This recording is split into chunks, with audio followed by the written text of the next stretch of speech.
方大剧院今天的探班主播小东，距离风范演出呢还有1天的时间。今天我们带大家走到了上海乐剧院，一会儿会大家进入排练厅来看一下现在排练的情况。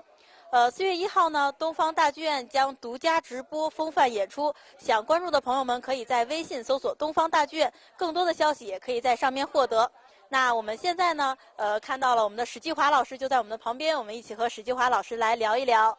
史老师，你好，你好，你好！来对着我们镜头给大家打个招呼。东方大剧院的观众同志们，大家好。那我们这一场风范呢，是为了纪念范瑞娟老师而做的演出。然后，那给我们聊聊您心里觉得范老师是一个什么样的人？这次我开始在欧洲去文化交流，那么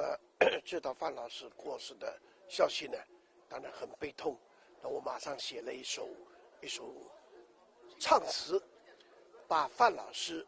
比较典型的18个形象，舞台形象呢，我写在那个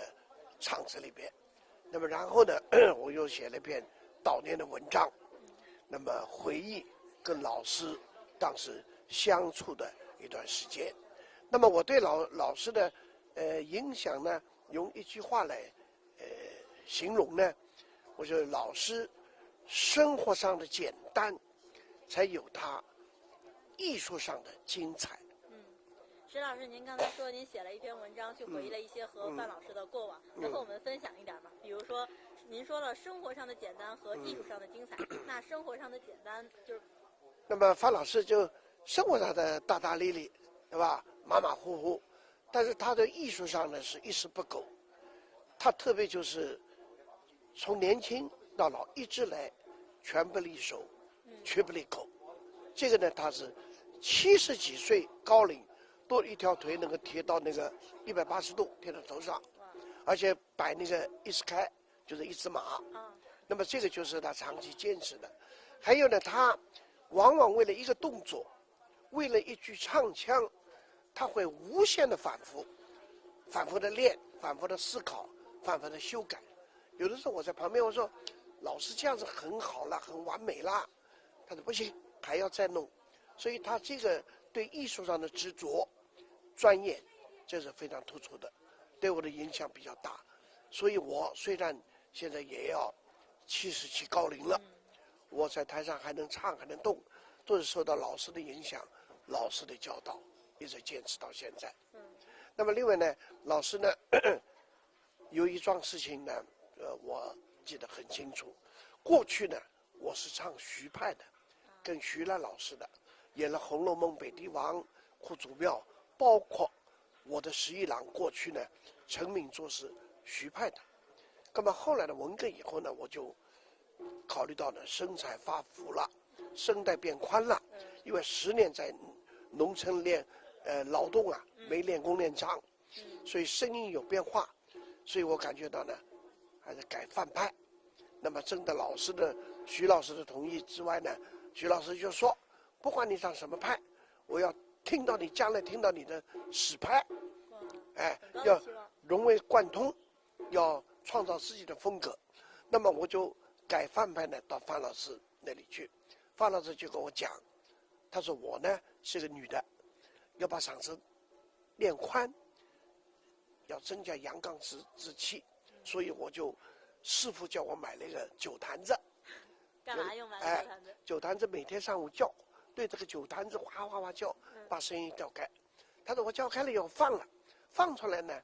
男性化了。他说我收不住了。他说你呢唱了个徐派，有真假声的混合真假声的混合运用，用徐派的方法也可以吸收进来。所以我在他的启示下、指导下，我以后在我唱范派的过程当中，我的发声就是用徐派的，包括京剧老生的发声法吸收过来。这样子呢，不会男生啊唱粤剧声音那么粗大，观众不接受，对吧？那么所以呢，把它发声位置拎高，真假声结合，就是把徐派的东西吸收过来。所以老师这一点呢，他是对我画龙点睛的，跟我这个启发。那么还有呢，就是我呢，在7、8年的时候，我把唱词山歌呢，我做了这个曲，自己作曲自己唱，就得了全国这个粤剧开篇的1等奖，上海人民广播电台1等奖。那么老师知道这个事情呢，很高兴，他呢是一句一句呢，听我，帮我捋一下，一句句捋，然后呢，他把我这段唱归到他的范派唱腔集，就是整个这个唱腔全是范派的，但是这段唱腔他放进去，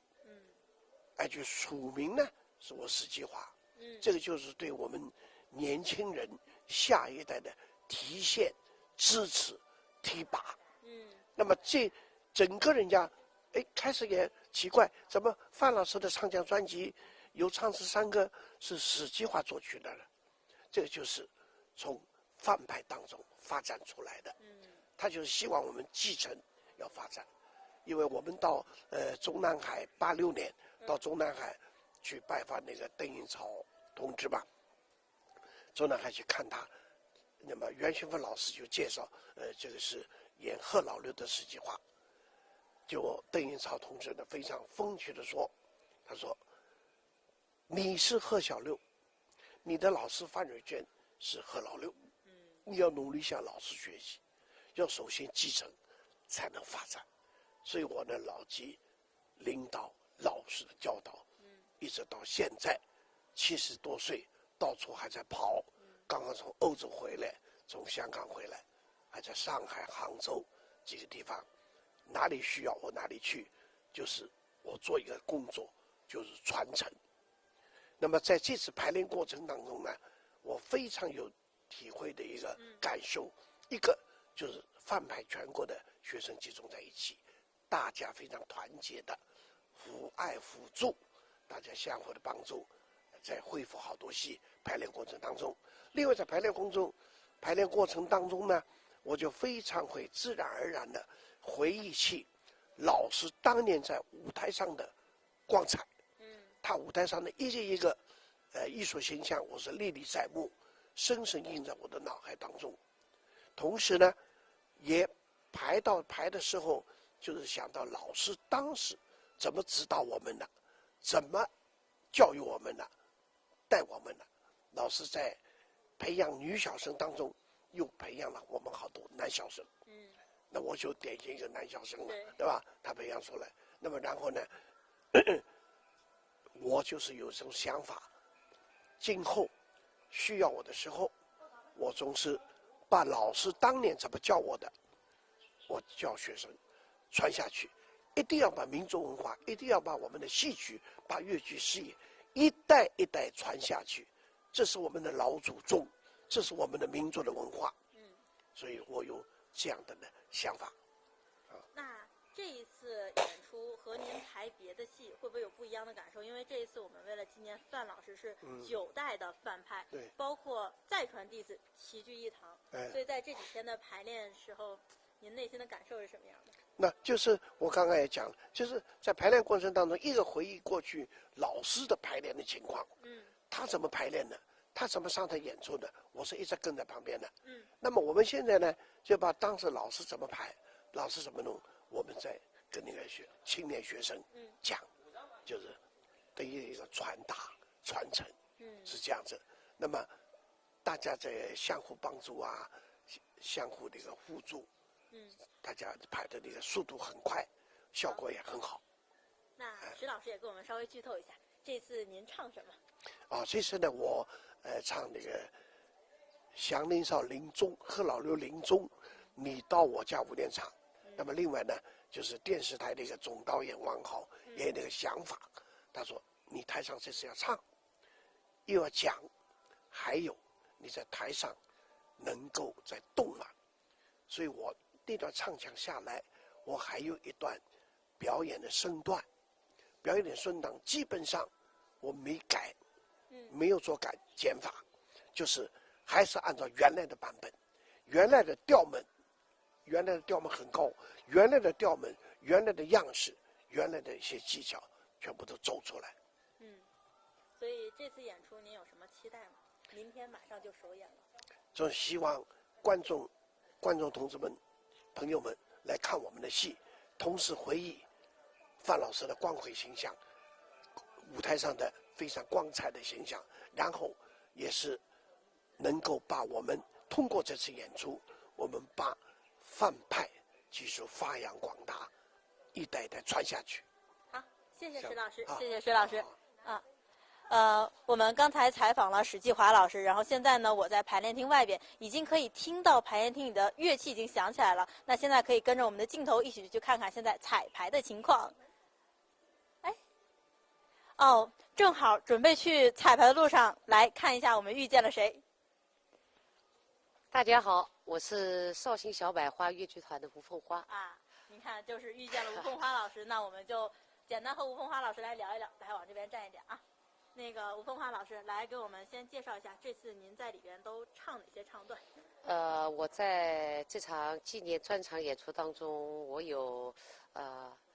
梁祝的《回十八》的后半段和浙百的《魏春芳》一起演，还有一段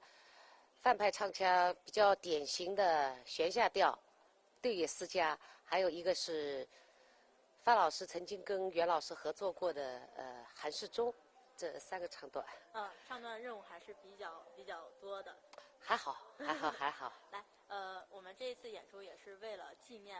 范瑞娟老师，然后9代范派的弟子，包括再传弟子集合在了一起。那在整个彩排过程中，是不是和排的别的戏心理感受是完全不一样的？不一样，因为我最大的感受，我觉得这次在时间比较紧、任务比较重的这样一个大型的纪念专场演出当中，无论是主办方还是各兄弟院团，都怀着一颗就是大力支持来纪念范派艺术这样一个纪念专场。很多单位也是把自己单位的工作协调好，投入到这个专场演出。然后在排练场上，我觉得姐妹们都非常和谐。包括我最直接的感受就是我们4姐妹之间，你在台上唱，我在台下听。当我听到某一个，比如说跟字幕有差错的，直接说我们去对一下字幕，这是一个。下来之后，比如说有个咬字，尖团没分明，姐你是不是这样？然后我再可以像石老师这些大师哥他们是不是这样？那么大师哥就会现场，还有唱腔老师陈军老师，包括就是一个段落跟一个段落之间的音乐都是在现场，就是都是在应该说全力以赴，都在自己的岗位上很到位。我听您讲，有一种好像回到了当时好多人一起跟范老师学戏当年的感觉。老师他们那个年代，就是怎么讲，就是有点像10姐妹这样团聚的这样一个很和谐的一个大家庭里面，确实也体现了当下越剧要繁荣，确实也不是说一个人一个团队，是大家齐心协力。我觉得这个氛围蛮好的。有问题解决在现场，目的很明确，就是全力以赴把自己最大的能量挖掘出来，能够把自己最佳的水准体现在这个纪念专场演出当中。之前我们所有的人都知道，您和范老师，基本上范老师出现在您生命里每一个非常非常重要的阶段。是。对于我来说，我作为一个在外地的一个学生，尽管说没有像有些师姐有就是在身边带着，但是我从87年拜师到现在，无论我的几件大事吧，人生大事，结婚之一，我的孩子出生，我的梅花奖，包括我在舞台演出当中也有过这样那样的，就是类似像受伤一样的，都是在老祖宗的关爱之下。我是一个蛮幸运的，尽管说我算起来应该也是在小的这些弟子里边，尤其我们少柏来说，还是受到老艺术家们，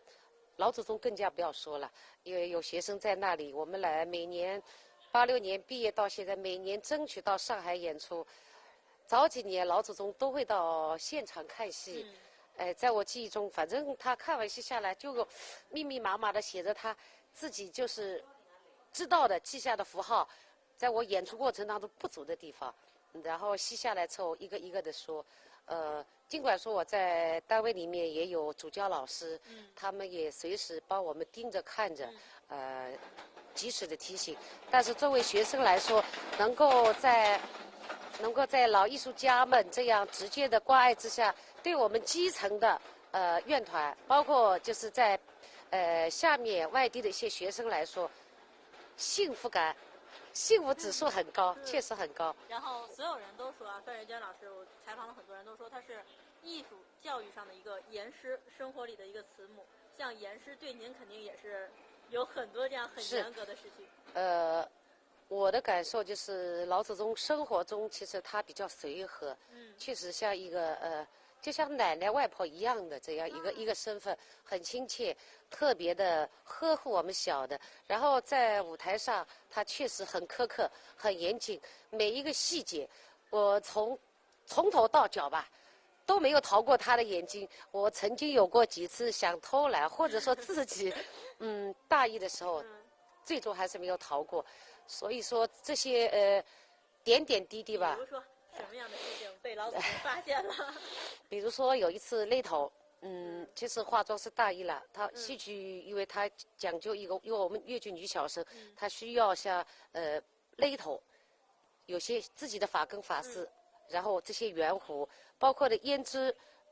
然后就直接的我们女小生，有一次裹胸，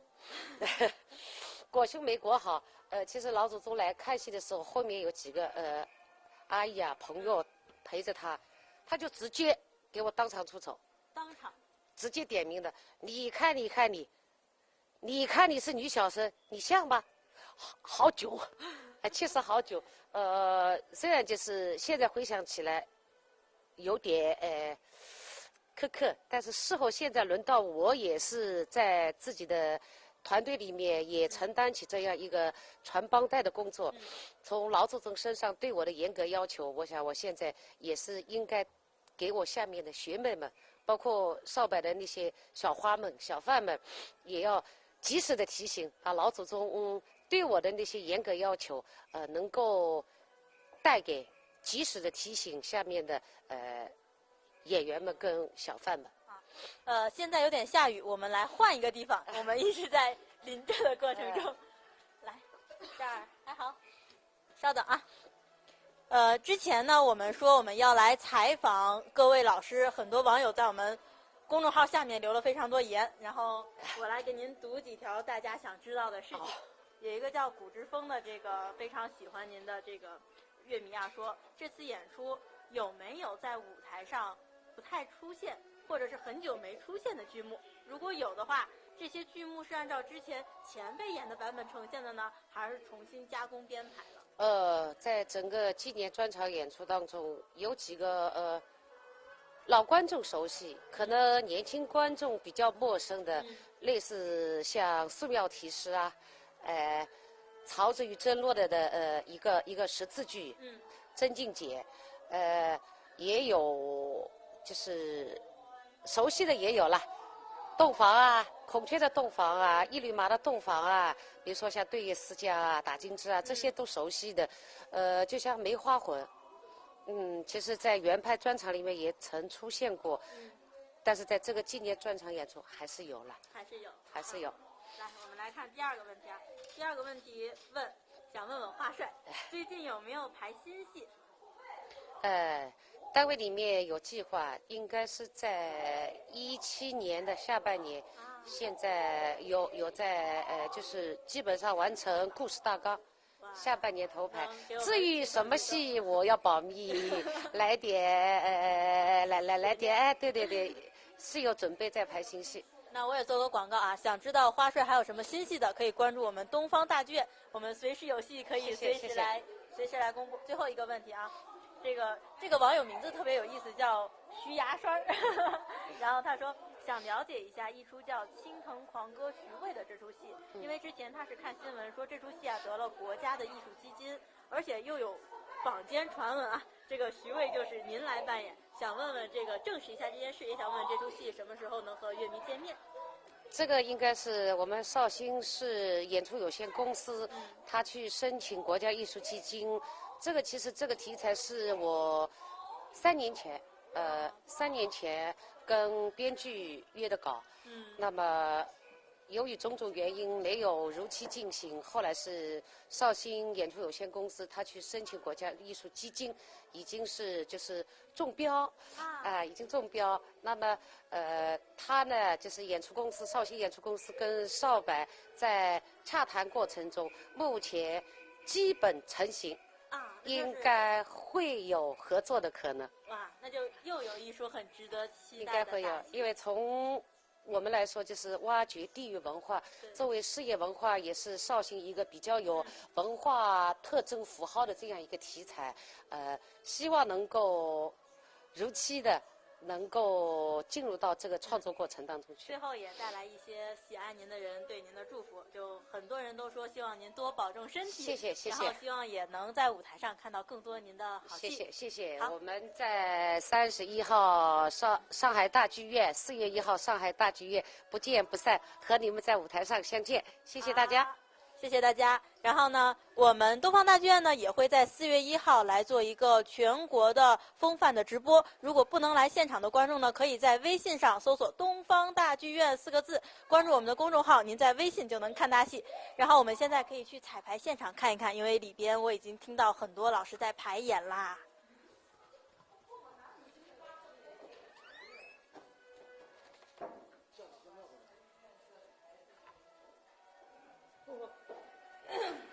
我们看见吴凤花老师也在这儿，来，吴凤花老师带我们一起开彩排现场哦。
范老师是女小生当中的代表人物，他培养了很多女小生，但是他还培养了我们好多越剧的男小生，支持推动我们男女合演的发展。范老师有个特点，他全不离手，绝不离口，他长期来坚持。他在70多岁的高龄，他的这条腿贴到180度，贴到从上，还得一直开，也就是一直骂，一直骂。所以我受他的影响，受他的教育，受他的教导。所以我虽然今年只有39公岁，还能动，还能唱，所以我也长期坚持的。但范老师有个特点，他在生活上真是马马虎虎的，老马虎的，但在艺术上是一丝不苟。他往往为了一个动作，为了一句唱腔，他无限反复的练，无限反复的修改。有的时候我在旁边，我说范老师可以了，本来做还要继续。所以你看他在舞台上的一举一动、一招一式、一字一唱，他非常讲究，都是成为经典的流传下来。当中我呢讲一个故事，我是答应范老师的，永远赖在屋子里不讲的，大家要不要听？要听的，我现在不讲，明天再讲。因为范老师在生活上的简单，才有他舞台上的精彩，艺术上的光辉。好，下来我今天呢知道有好多其他流派的明星和青年演员都来演出，那么他们下面要演唱范宇坚老师在现代剧中的经典唱段，大家掌声欢迎。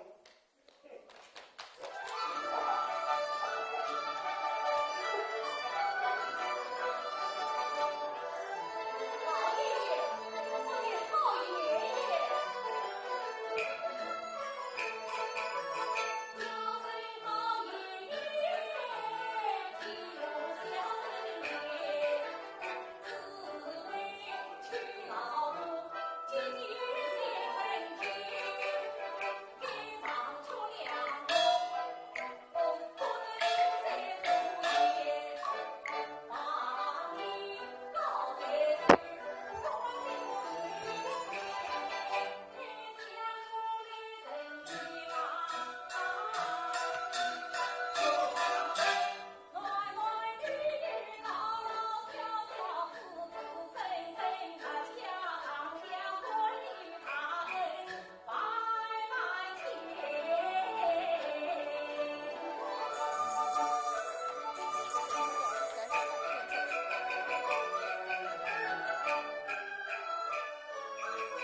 带大家看了很长时间的独家揭秘探班，那现在我们再去看一下。刚才呢，在探班的时候，大家可以看见这次的乐队编制呢是非常非常大的。然后昨天我们也特别和乐队的老师聊了一下，跟大家剧透一下这次的乐队。然后因为进入里边，你会发现整个排练厅其实并不大，但是乐队呢基本上占了整个的排练厅非常大的一个场地。然后乐队这一次呢，是因为演员阵容非常强大，所以上乐也各个演出院团呢也特别配备了特别强大的乐队阵容。上乐2个团的乐队精英加上少柏的乐队精英一起来汇成了这场演出的乐队。那这个演出乐队基本上我们可以看出来是一个中小型的民族管弦乐的编制。同时，我不知道细心的观众有没有看到啊，里边有小提琴的存在。那我猜呢，是因为《梁祝》是范瑞娟老师非常非常经典的代表作之一。那小提琴《梁祝》呢，也是非常非常有名的小提琴的一个曲子之一。所以小提琴的加入也是为了烘托这场演唱会《梁祝》的一些情节的存在吧。而且这次乐队我们可以看见啊，里边经常我们看见了谁？来跟随我们的镜头看一下。你好，你好。来，我们往这边站一点。你看，张瑞红老师是临时从我们刚刚排练完就拽下来，大家可以看一下，鞋子都没有换，高兴还在。对，来跟我们观众打个招呼。好，电视机前的观众朋友，大家好，我是张瑞红。张瑞红老师给我们介绍一下，这次在风范里都唱了什么唱段？剧透一下。我是唱一段那个《西厢记》里边的愁韵，还有山伯临终里边的临终一段，非常经典的唱段。那这次排练到现在一共为止排练了多长时间？其实时间很紧，从筹备演出开始到今天，也1个月也不到了。其实是那真正筹备开始是1个月不到，但真正进入排练，其实我们也就是演员和乐队都到排练场也就从26号开始的。非常短的时间。对，但是前面的案头啊，工作的布置啊，都已经前面就前后将近1个月左右。那在为数不多的这几天排练啊，9代范派的弟子，包括在团弟子，全部聚在上海来进行这一场演出的排练。这几天心里有没有什么不一样的感觉？我想这次演出既是对老师的缅怀，更是一次学习的机会。学习的机会。对，因为就我个人来说，从演出筹备开始，这一段时间都在听老师的一些以前的唱段，那么比如说像中王李秀成啊、文天祥，像这样的一类角色，以前我可能不会去演，所以也没有好好的去听。但是现在把以前老师这么多的唱腔翻出来，重新在听的时候，我发现，哎呀，老师这么多的剧目唱段，而且每一段唱段都有他自己的特点，而且都是老师他自己设计唱腔独立完成的，不像我们现在有专业的作曲，有唱腔设计老师一起帮我们完成的。其实那个时候的老师他并没有经过专业音乐方面的学习，他完全是靠几十年在舞台上的积累啊，台下的专业一点点的琢磨积累出来的。这是一件很伟大的事情了，所以这次的演出是给了我们这样的一个机会，让我们去学习，让我们更深入了解老师，当然了解老师伟大之后，作为一个学生，我觉得肩上的责任更大了，就是你怎么把老师艺术好好的传承下去，真的不是一件容易的事情。你说了想把老师的艺术传承下去，那我也想问问，其实您和老师这么多年的师生情里，就是老师是怎么把艺术传承给您的？哎呀，我和老师相处了30多年，老师与我既是恩师，生活当中对我的无微不至的关怀，又像个母亲，更是我艺术上的伯乐。当年如果没有老师的引荐我到上海，也没有今天的我。和老师相处30多年，点点滴当中，我在老师身边，跟着学戏，看他演出也有，他带着我到处看戏。老师在教戏的时候，他是非常的严格，他就说学的时候你必须要规范，等你学会了以后，你再慢慢的去消化，变为自己的东西，这样的出来的东西就比较生动，能感动观众。所以，老师平时不光是教戏，他还会把他从艺生涯当中的一些经历创作上的一些经验告诉我。哎呀，我记得老师教戏非常严厉，就是我记得有一次老师教会我的第一出戏，在上海大舞台登台演出的时候，那一场演出我演得不好，真是第一次亮相不好了。是一个大金枝，因为我是第一次在上海登台，那么也紧张，对上海的一个舞台也不了解，然后上海观众非常热情，掌声一起，我不知道是怎么回事哈，因为我在浙江时候我们演出的时候，剧场上面没有这个感受，突然让我紧张起来，我都不知道第一句腔都没有在板上，然后一个垫子也没贴好，整个动作全都变形了，所以我演完下来也很沮丧，坐在台底下，我觉得心里很难过。我想老师肯定会骂我，老师教的这么认真，我结果第一次亮相这样。但是回到家里以后呢，我因为住在老师家嘛，晚上吃夜宵时，老师就这么说：“你今天太紧张了今天整个的一个状态是你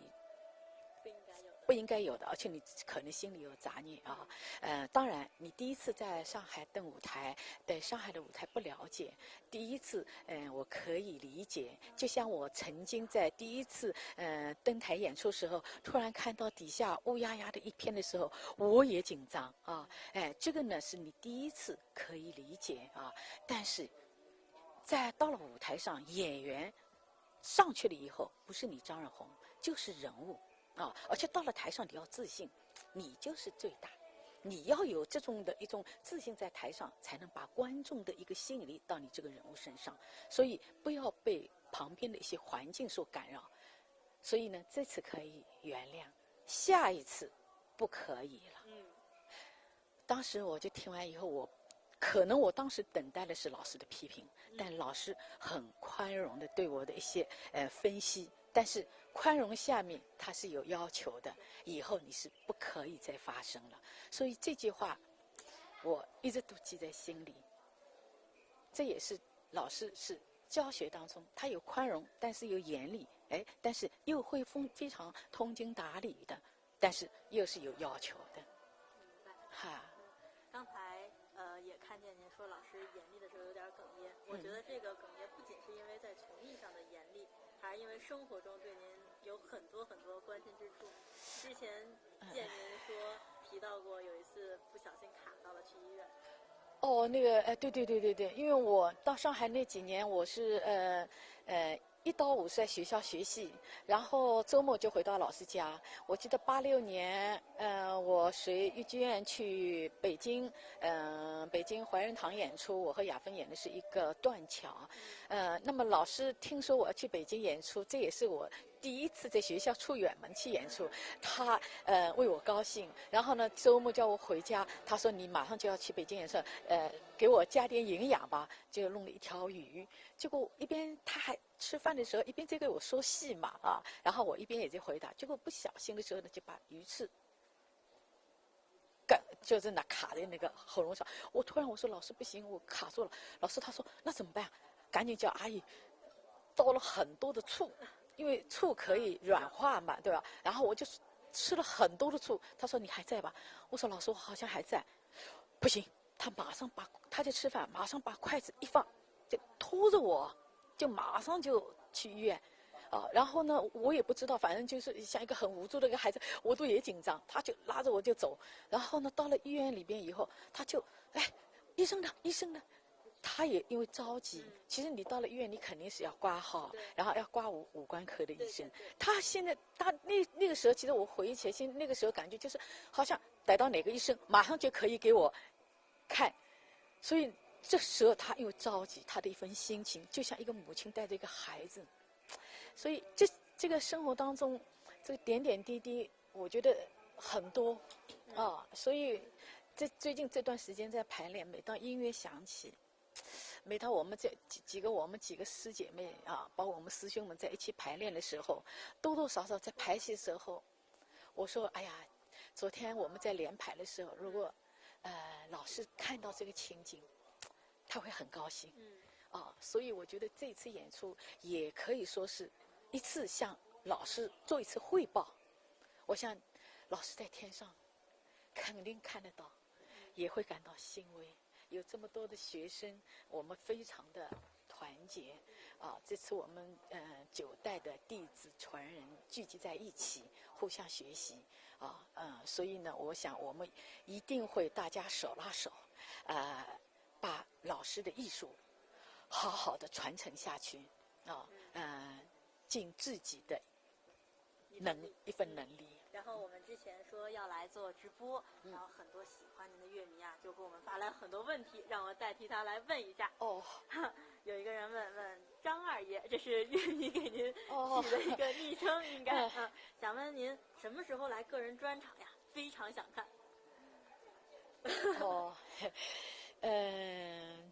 专场因为现在没有这个计划，还没这个计划我觉得我还需要一定的积累吧。如果有机会，到时候会告诉观众。好，那非常非常多。另外一个问题也是关于您演唱的，这么希望看见您的戏。想问这次您演唱这个《西厢记忆者》以后，有没有打算排全本？这个倒，这个问题我现在好像因为这段时间把老师的一些40年代、50年代、60年代的一些因为老师一生演了100多个角色，然后呢，我们把老师这些曾经演过的经典的可能大家老观众听过，可能新观众没有听过的一些比较有特点的一些唱段，把它呈现在舞台上那么《西厢记》整个一个全本呢，老师和袁老师曾经是在53年北京演出过，当然我现在只能先唱这一段丑韵吧，至于以后能不能排再说。但是不管排不排，演不演全本，我觉得学习是应该的。把老师的每一段不管你以后舞台上有没有可能呈现，哪怕不呈现，都是一次学习，都是应该老师唱段，都应该每一段都好好的去听。最后有一个特别光荣的任务，我们呢也做了一个活动，然后现在你可以帮我们抽4位幸运的观众，我们呢会送出4月1号风范现场的门票，好吧？好的。我们的抽奖上这是完全公平公正的来，张老师4张，4张第一张、2张、3张，再淘一下，好，4张。这里边呢写的是给我们来发来截图的一些观众名字。第一个来看一下，叫依稀，你可以后台联系我们的服务人员领票喽。第二个，期待吗？会是你们吗？来，叫五柳飘飘。第3个、第4个可以让我们的张瑞红老师来念一下。名字非常好听。蝶梦。祝贺祝贺。最后一个叫李倩能，这名字还挺挺有意思的。好，祝贺祝贺恭喜！那谢谢我们的张老师，张老师也马上要进去在排练了，我们期待明天晚上的演出。好，谢谢。那我们采访完了张瑞红老师，接下来呢，我们采访另外一位身份是双重身份的，那是谁呢？我们来看一下。好啦，来给我们观众打一个招呼。观众朋友们，大家好。那很多观众朋友应该对您老观众对您还是有一定熟悉程度的。我们的姜导这一次是我们风范的导演，同时也是范老师的弟子。对。那我们想问一下，从这次演出来说，您其实是一个双重的身份，既导也是弟子。这一场还是纪念老恩师的一个戏，所以在整个导的过程中，这个心里的心情是怎样？应该说是非常激动啊，因为很多就是似乎已经很久远的事情，等于说又翻涌了出来啊。那么我就觉得这个对我来讲是情况不一样一点。实际上我认识范老师的时候，才18、19岁，那时候我还在浙江艺校小百花越剧团刚刚组建的一个那个时候叫赴港演出团。那么范老师跟傅老师那时候呢来教我们楼台会。我那时候胆子比较小，比较内向。每一次呢，就是大家50来个小生在那里学的时候呢，我经常会躲到后面去啊。然后每当这个时候，范老师总是把我哆拎到最前面啊，然后对我悉心教导。但是我又因为我怕嘛，然后怕老师，然后就又哆回去。他每次来回好几次，这个已经是变成一个到现在人家还都会拿出来说的一件事情啊。那么后来我大概从04年开始呢，我慢慢转行，改导演了。那么似乎好像离范派离范门远了，但是其实一直在，那么就是在这个事情通过做这个晚会的话，我就觉得我从未离开过，实际上，所以呢，我就觉得在这个晚会呢，当然是有汪导的他统一构思，他用了6个板块啊，来用众家说范派这么一个形式来纪念范老师。那么我在从中参与的时候，排剧目的时候，或者就是有一些想法参与进去的时候，我带着自己个人也传达给演员的，就是我们这台晚会的那个情感部分，我就觉得是怀念是不一样的。哎，对，他是我就觉得是怀念，是深情啊，是隽永然后是感恩，就是这样的一种情感在里面啊，去演每个节目，去感受每一个人物。那么我就觉得也传达了给了演员，我从演员身上也能体会到了这一些。刚才和张瑞红老师聊，张瑞红老师说，其实当时范导就是当时那个年代的越剧是没有像现在的导演呀、编剧啊、音乐，所以很多东西都是范老师自己去琢磨的。所以作为他的学生，您现在转行当导演，会不会其实也是当时在老师身边一些其实基础当时没有分那么细导演的东西，已经潜移默化的融在了心里？他在在教我们的时候，他一直会灌输给我们。他会把这些，他说就不能太随意。这个人一定要讲规矩，演戏也是这样。但是其实有规矩，他才会有魅力。这些都是我们在范老师身边学戏的时候，他特别重视这个编、导、演然后音乐、舞美，他特别重视。所以呢，我就觉得这个好不需要，这个早早的就已经刻在心里了。然后从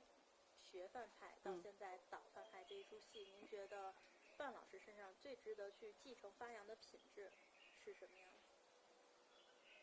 踏实，做每一件事情都踏实他不浮夸，这个是我觉得。还有一个，我就觉得很伟大，因为我在做这个做这台晚会的时候，毕竟还得要回过头去看范老师很多的资料，然后他的生平，在这个过程当中，我觉得老一代艺术家确实伟大。所以也希望能通过自己把范老师的这种精神再传递下去。对。那我们明天就开始首演了。是。作为导演，对于我们这一场演出有什么寄望？顺顺利利，好好发挥，然后来致敬在天上的范老师。好，谢谢您。那您先去忙。好，谢谢。谢谢。今天天公非常不作美，我们又下起了小雨。我们现在可以再在排练厅看一下，排练到什么阶段了。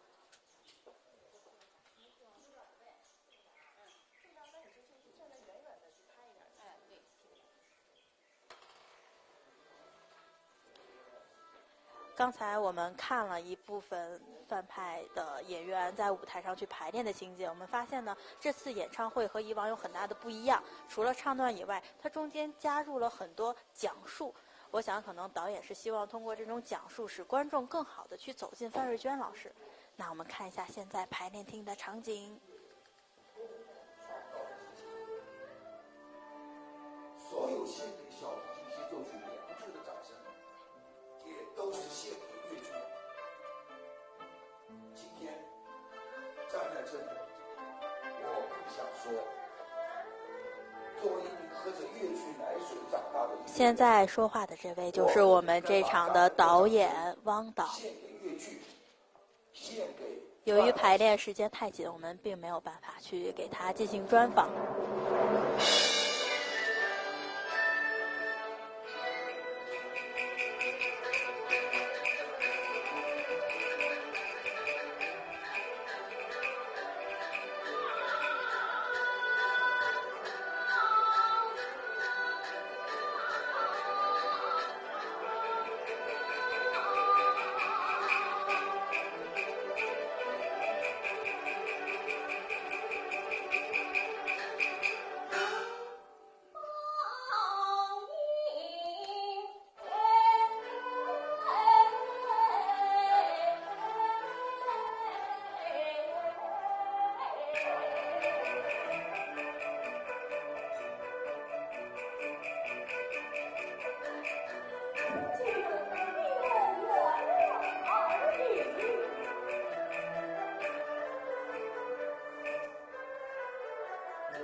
我们导演在排戏，要稍微等一下。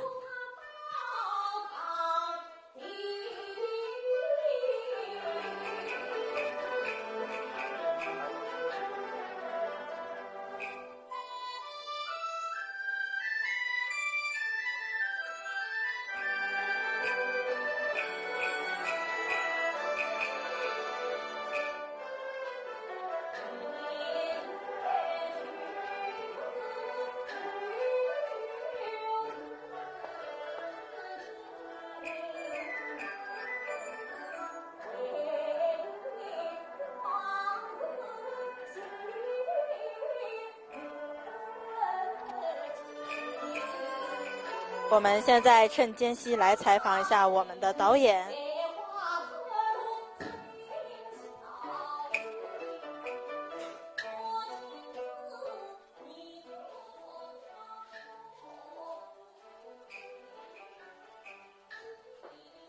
好，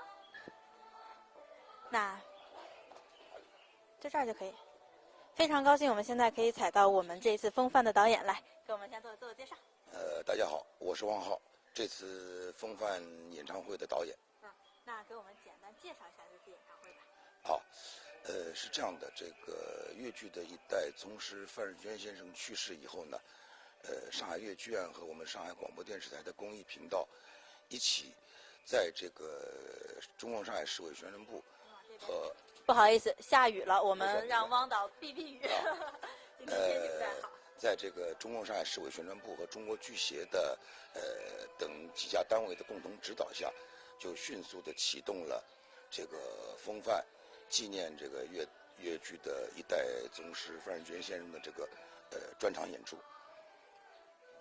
那这场演出我们之前看介绍说是以梦为主题，怎么想会说以梦为主题来设计这场？实际上，这个今年是越剧诞生110周年，越剧进入上海100周年左右这样一个时间。而对于这个越剧的这一代艺术家来说，你想这个范老已经90多岁了，所以说他们的人生的履历，基本是一部越剧的发展历史。对。也浓缩了近代中国的一个发展的历史轨迹。所以，应该说这个在这些艺术家身上，他们毕生的人生梦想就是他们的舞台梦想。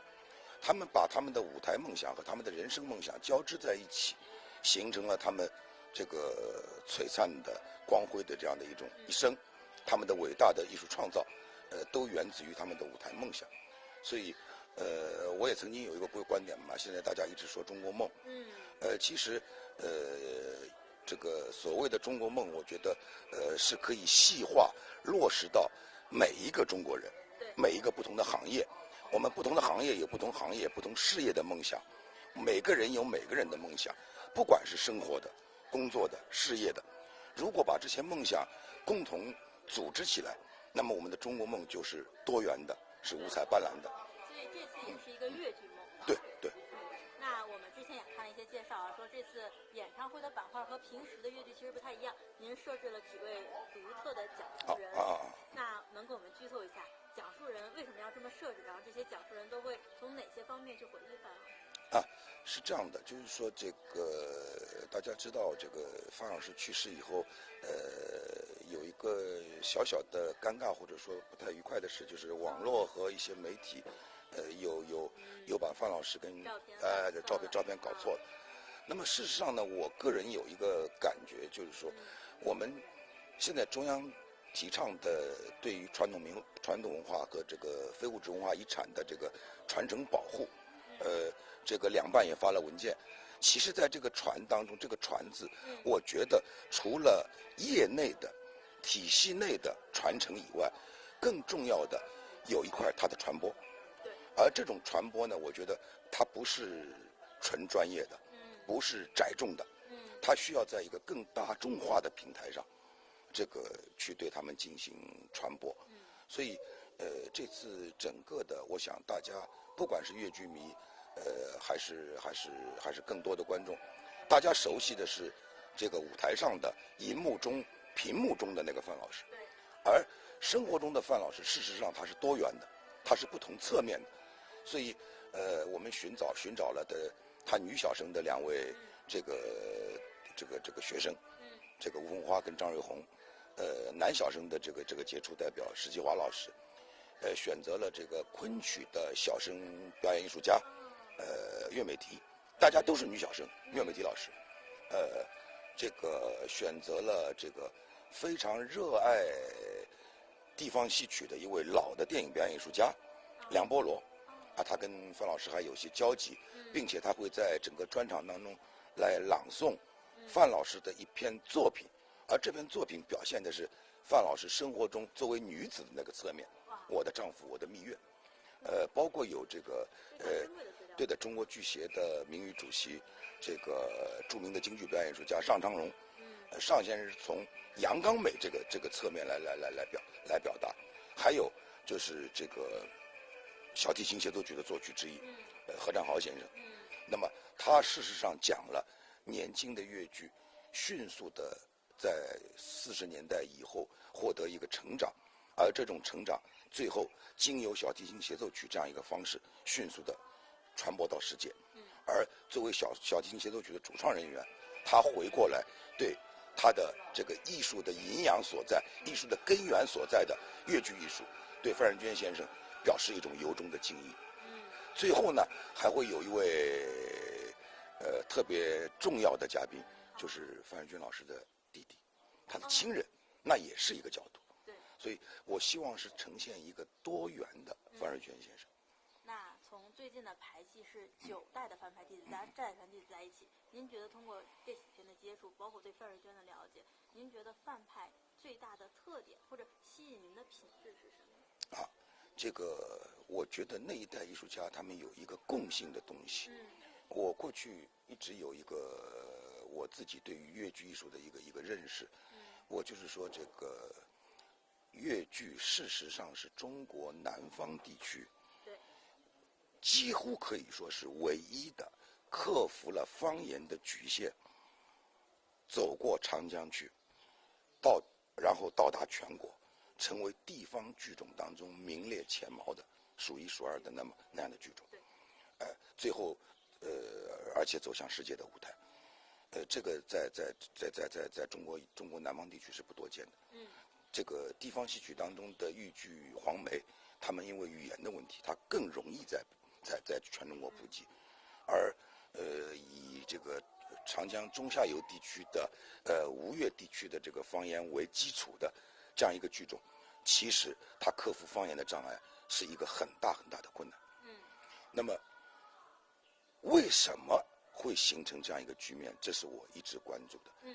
我认为，粤剧从诞生之初开始，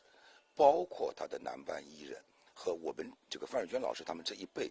前面有一个第一代的女子粤剧演员，不是再早，就第一代的三花一娟的这些艺术家们，包括他们在内，特别明显的是以范老师、袁老师他们这一代艺术家，他们除了个人都是艺术个性鲜明、充满着艺术魅力的表演艺术大师以外，他们给我们呈现了一个在上个世纪40年代、50年代中国的艺术舞台上，呈现出一组艺术的群像。我们可以看到这些年轻的从浙东山区走来的女子们，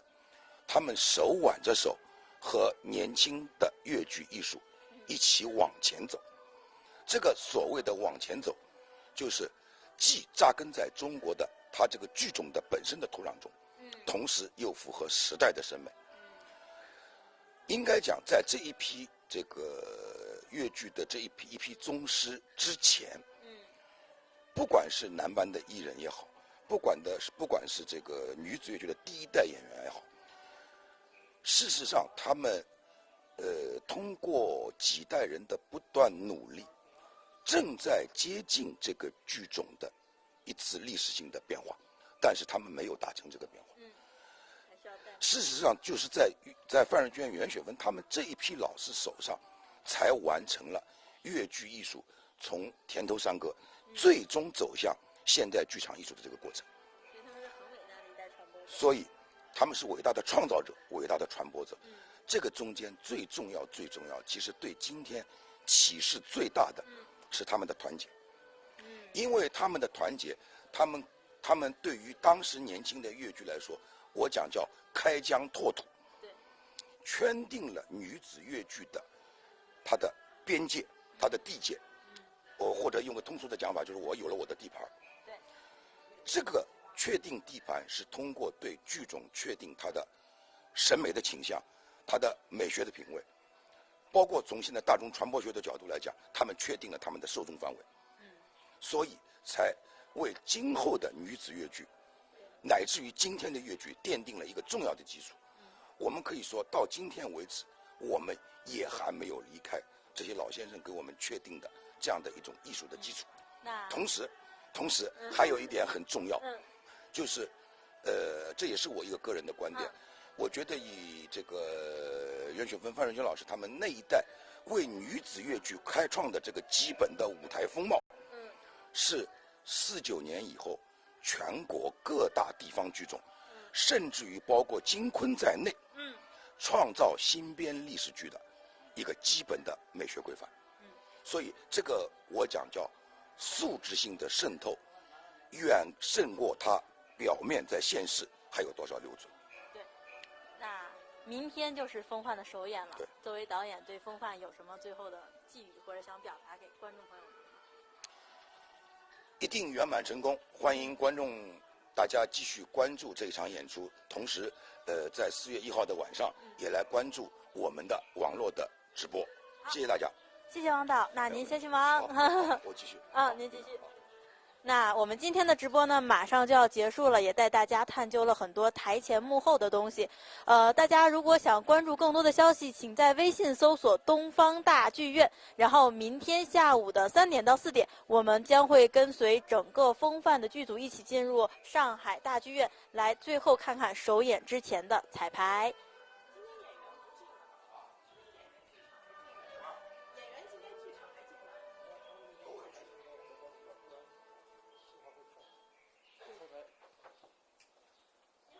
后台关了，我就可以关机了。